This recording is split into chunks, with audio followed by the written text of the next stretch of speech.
All right, so there's a few days before your launch, and you make sure you have a checklist of the things that you have to get done before then. One of the things you have to make sure to do is to contact your hosting company and notify them that you might get a lot of traffic in a short period of time, and ask them if you have enough bandwidth to cope with this traffic. Another thing I highly recommend you do is to notify PayPal.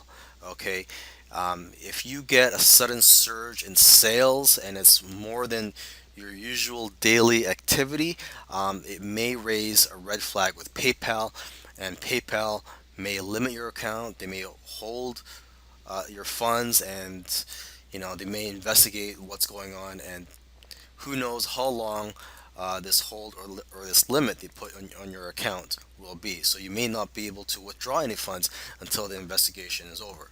So I highly recommend that you notify PayPal in advance. What I did was I called them and I emailed them a few days in advance.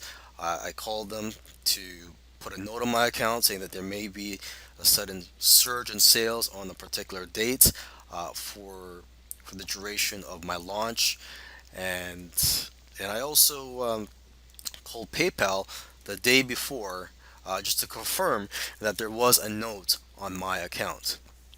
Okay. Another thing you should do is a test purchase just to make sure everything is working all right.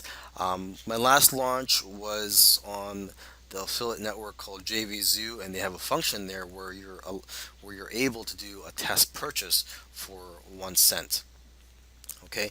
Another thing you want to do is to double check your sales pages, make sure the spelling is okay, they look all right, and that's the sales pages are formatted the way that you want. And lastly, another thing that you want to do is to remind your JVs and affiliates a day or two in advance that you are launching and to get their swipes ready.